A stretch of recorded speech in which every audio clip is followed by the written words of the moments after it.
Hello! இன்னைக்கு ஃப்ரைடேன்றதால சீக்கிரமா வீட்ல எழுந்து சமையலெல்லாம் செஞ்சு முடிச்சுட்டு, பூஜைலாம் முடிச்சுட்டோம். இங்கேயும் முடிச்சுட்டு கடைக்கும் சீக்கிரம் போயாச்சு. 1:30க்கெல்லாம் போயிட்டு, கடையும் ஃபுல்லா பெருக்கி முடிச்சுட்டு, அங்கெல்லாம் தொடச்சு வச்சுட்டு, சாமிக்கு பூவெல்லாம் வச்சுட்டு, அங்கேயும் பூஜை பண்ணி முடிச்சாச்சு. சாக்லேட் எல்லாம் கொஞ்சம் மெல்ட் பண்ணுமா இருந்துச்சு, அதுவும் மெல்ட் பண்ணிட்டு, வீட்லேருந்து ஐட்டம் எல்லாம் கொஞ்சம் எடுத்துட்டு போயிருந்தேன். அதுவும் செட்டப் பண்ணி முடிக்கும்போது ஒரு கஸ்டமர் வந்து வால்நட் ப்ரௌனி கேட்டிருந்தாங்க. அவங்களுக்கு குடுத்துட்டு, அதுக்கப்புறம் வந்துட்டு இன்னைக்கு நாங்க ட்ரெஸ் ஸ்ட்ரெச்சஸ் மறுபடியும் ஃப்ரெஷ்ஷா போட்டிருந்தோம். ஏன்னா நேத்து எல்லாமே ஃபுல்லா காலி ஆயிட்டு இருந்துச்சு. அதெல்லாம் மறுபடியும் இன்னைக்கு போட்டோம்.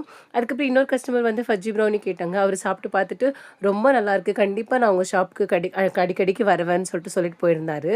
அதுக்கப்புறம் ஒரு 2 ஹார்ஸ் வரைக்கும் கஸ்டமர் இருக்கல. அதுக்கப்புறம் மறுபடியும் உட்காந்துட்டு ஒரு ஆயா பக்கத்துல உட்காந்துட்டு இருந்தாங்க. அவங்க கிட்ட பேசிட்டு டைம் பாஸ் பண்ணிட்டு இருந்தேன். அதுக்கப்புறம் வந்துட்டு ஒரு கஸ்டமர் வந்தாங்க. குனாஃபா பவுல் ப்ரௌனி வேணும்னு கேட்டிருந்தாங்க. அவங்களுக்கும் டெலிவரி பண்ணி முடிச்சுட்டு நான் உட்காந்துட்டு இருந்தேன்.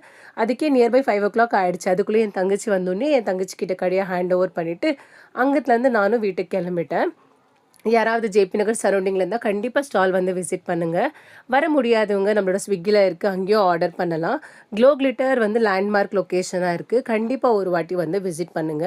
லைக் பண்ணுங்க எங்களோட பேஜ, சப்போர்ட் பண்ணுங்க, ஃபாலோ பண்ணுங்க. Thank you so much.